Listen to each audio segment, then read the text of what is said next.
민수기 16장에서 20장. 어느 날 레위 지파의 고라와 르우벤 지파의 다단과 아비람이 250명의 족장들과 함께 모세에게 반기를 들었다. 왜 당신들만 하나님의 거룩한 자라고 하냐? 우리도 거룩한 자다. 너희가 분수에 지나치도다. 회중이 다 거룩하고 여호와께서 그들 중에 계시거늘 너희가 어찌하여 여호와의 총회 위에 스스로 높이느냐? 그들은 거룩을 이야기하며 자신들과 공평을 외치지만 속으로는 제사장 자리를 탐하는 교만과 시기심이 가득한 것이었다.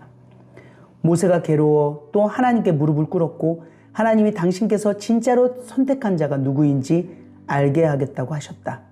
결국 땅이 갈라지고 고라와 그들을 따르던 자들을 삼켜버렸다. 또 250명의 족장들은 하늘에서 불이 내려와 타 죽었다. 하나님은 거룩을 모독한 자들을 그 자리에서 바로 심판하셨다. 그러나 백성은 다시 불평했다. 당신들이 여호와의 백성을 죽였다.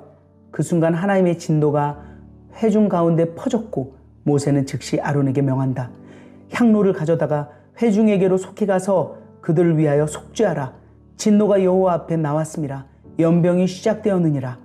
아론은 향로를 들고 달려가 산자와 죽은 자 사이에 섰고 연병이 멈췄다. 그가 산자와 죽은 자 사이에 섰을 때에 연병이 그치니라. 그 장면은 예수 그리스도의 그림자와도 같았다. 중보자는 항상 죄와 심판 사이에 서는 사람이다. 그건 무서운 자리지만 가장 복된 자리이기도 하다. 하나님은 다시 한번 아론의 제사장직이 사람의 세움이 아닌 하나님의 택하심임을 증명하신다. 각 지파 족장들의 지팡이를 회막 안에 두고 그중 아론의 지팡이에서 싹이 나고 꽃이 피고 살구 열매가 맺혔다. 하나님의 권위는 죽은 나무에서도 꽃을 피우신다. 그것은 인간의 능력이 아니라 하나님의 부르심에서 오는 것이다. 광야는 여전히 메마르고 백성은 또다시 물이 없다며 원망했다. 하나님은 모세에게 반석에게 명령하라고 하셨지만 모세는 지팡이로 반석을 2번 쳤다. 여호와께서 모세와 아론에게 이르시되 너희가 나를 믿지 아니하고 이스라엘 자손의 목전에서 내 거룩함을 나타내지 아니한 고로 너희는 이 회중을 내가 그들에게 준 땅으로 인도하여 드리지 못하리라. 물은 콸콸 쏟아졌지만 모세는 분노 속에 자신의 감정으로 하나님의 거룩을 가려버렸다. 그 결과 모세는 약속의 땅을 눈앞에 두고 들어가지 못하게 되었다. 그리고 모세의 형 아론이 호르산에서 죽었다. 모세와 아론, 40년 광야를 인도한 자들이 가나안 땅에 들어가지 못하게 된 장면이다. 기도.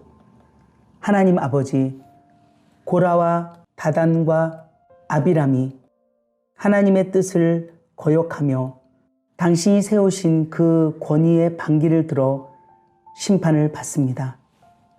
주님, 누군가를 판단하고 비난하여 하나님까지 가볍게 여긴 적이 있는지 저도 지금 회개합니다. 내 생각과 감정이 옳다고 여기며 사람들을 함부로 판단하는 일이 있는지 돌아봅니다. 아론의 지팡이에 꽃이 피고 열매를 맺게 하신 당신의 표징은 하나님의 선택이 사람의 기준과 능력이 아닌 오직 하나님의 주권에 있음을 보여주는 것입니다. 당신이 저를 부르셔서 자녀 삼아 주심이 너무도 감격스럽습니다. 사람들의 인정이나 결과보다 하나님 앞에 충성되고 진실한 사람으로 살게 하소서. 붉은 암송아지를 태운 재를 통해 부정한 자를 정결하게 하시는 하나님의 따뜻한 마음을 바라봅니다. 주님, 저도 죄로 오염된 자입니다. 세상의 것과 욕심에 찌들고 말과 생각이 여전히 깨끗하지 못함을 고백합니다. 붉은 암송아지를 태운 죄로 주님의 피로 오늘도 다시 한번 정결케 하소서. 반석 앞에서 하나님의 말 대신에 자신의 분노의 지팡이를 휘두른 모세처럼 저도 부족하고 급합니다. 하지만 그것조차도 주님이 품으시고 이끌어 가시는 줄을 믿습니다. 제가 분노에 휘둘리지 않고 하나님의 거룩함을 해치지 않는 사람이 되게 하소서.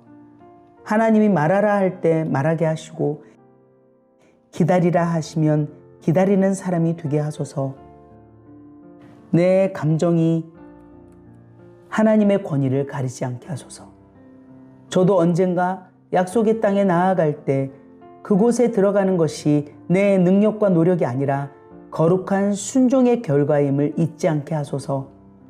오늘도 광야 속에서 당신의 권위와 사랑을 깊이 새깁니다. 예수님의 이름으로 기도드립니다. 아멘.